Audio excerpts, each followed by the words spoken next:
Halo, assalamualaikum warahmatullahi wabarakatuh. Assalamualaikum. Selamatan atas kamu semua warahmatullahi. Semoga dirahmati oleh Allah, kasih sayang Allah wabarakatuh. Semoga diberkahi oleh Allah. Teman-teman, sebenarnya saya tidak ingin terlalu terburu-buru dalam menyampaikan ini, tapi menurut saya ini sangat penting sekali untuk disampaikan terkait dengan penyebaran virus corona yang sangat cepat. Apa itu? Yaitu pengutamaan istilah asing dalam penyampaian informasi terkait corona. Aduh. Oke, saya mengutip dari berita yang disampaikan oleh Kompas itu tanggal 23 Maret, yaitu 2 hari yang lalu. Apa judulnya? Ini menarik sekali. Pemerintah diminta stop pakai bahasa asing saat jelaskan soal corona. Nah, teman-teman, ini penting sekali. Kenapa saya katakan penting? Karena ini seorang sosiolog Universitas Indonesia, Paulus Wirutomo, meminta pemerintah tidak menggunakan bahasa Inggris saat memberikan penjelasan ke publik terkait pandemi virus corona. Dia menilai penggunaan bahasa Inggris semisal social distancing justru membuat imbauan pemerintah itu untuk menjaga jarak sosial itu tidak efektif di kalangan masyarakat yang berpendidikan rendah. Saya setuju sekali dengan itu. Kenapa? Karena pasti kita itu sebenarnya bangsa yang besar. Lebih dari 700 bahasa daerah dan kita itu benar-benar hanya bersatu dengan bahasa Indonesia aja. Tapi kenapa pemerintah malah banyak menggunakan bahasa Inggris atau bahasa asing? Nah, padahal itu sebenarnya sudah diatur dalam Undang-Undang Nomor 24 Tahun 2009 tentang pengutamaan bahasa Indonesia di ruang publik, ya, terkait dengan bahasa, bendera, dan lambang negara. Nah, kemudian kita lanjutkan.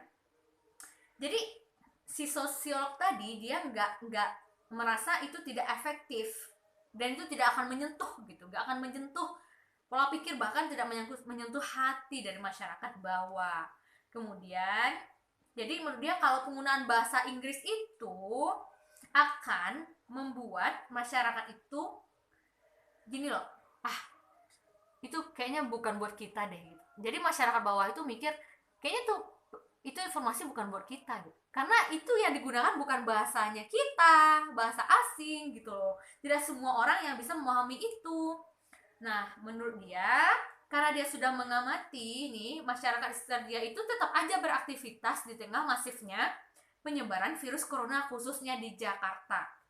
Nah, dia menduga apa penyebabnya orang tetap beraktivitas itu karena orang tidak paham, orang itu tidak, apa yang dikatakan pemerintah itu tidak menyentuh ke hati masyarakat. Ayolah bapak-bapak, ibu-ibu yang sedang menyebarkan informasi, kita gunakan bahasa Indonesia yang baik. Nah, kemudian kata dia apa salahnya sih ini kayak suspek transmission, lockdown dan lain sebagainya itu diterjemahkan gitu supaya orang-orang pada paham kan. Nah, kemudian kayak physical distancing itu kan artinya pembatasan fisik itu sudah ada juga diunggah oleh akun Badan Bahasa Kemendikbud, sudah ada pada istilahnya. Kemudian kayak work from home itu artinya kerja dari rumah, simpel kan, itu mudah sekali. Kemudian lockdown itu artinya karantina wilayah. Kenapa itu masih sangat apa ya, capek juga ternyata, sebentar. Ayolah, jadi intinya kalau ingin kita pesan itu sampai, maka usahakanlah dengan bahasa yang benar-benar mudah dipahami. Dan satu lagi teman-teman, ini Kompas juga mengunggah informasi itu di akun Instagramnya, dan itu mendapat respon yang luar biasa dari masyarakat.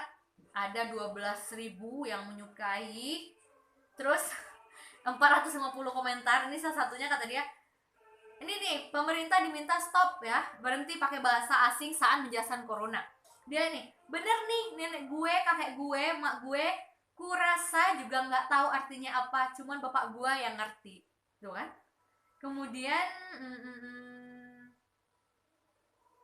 sependapat, saya kesulitan cari bahan sosialisasi yang mudah dipahami orang-orang kampung saya. Penggunaan bahasa asing hanya akan membuat jarak. Efeknya virus ini dianggap kelas langit yang nggak mungkin menyasar masyarakat yang nggak paham bahasa Inggris. Itu banyak sekali, kalian bisa lihat di akun kompas.com. Dan ini juga disukai oleh Dr. Tirta ya. Saya juga paham sekali dan sependapat sekali. Apalagi ya? Nah, yang seumuran 50 tahun ke atas, sepuh-sepuh nggak paham pak, apalagi yang pinggiran. Budaya batuk atau bersin pun masih nyeblak luar gitu ya. Dikasih tahu malah dibilang wangi-wangi, negur yang tua sok ngajari, apalagi pakai bahasa Inggris. Nah, oke, ini menarik. Nah, jadi sedangkan dinasehatin pakai bahasa kita aja nih, orang masih susah ngertinya, apalagi pemerintah pakai bahasa Inggris. Aduh, terus satu lagi saya berpesan kepada media, tolong banget sampaikanlah berita itu dengan bahasa yang benar-benar mudah dipahami oleh bangsa Indonesia ini. Jangan pakai istilah asing lagi. Karena yang saya pahami, media itu salah satu fungsinya untuk mendidik, menyampaikan informasi, supaya tujuannya apa? Untuk bisa sampai ke hati masyarakat.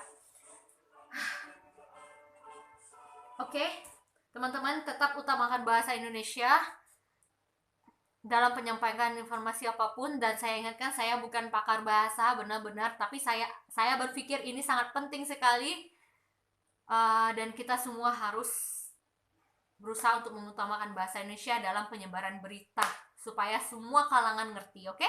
Billahi taufiq wa hidayah. Wassalamualaikum warahmatullahi wabarakatuh. Salam Indonesia.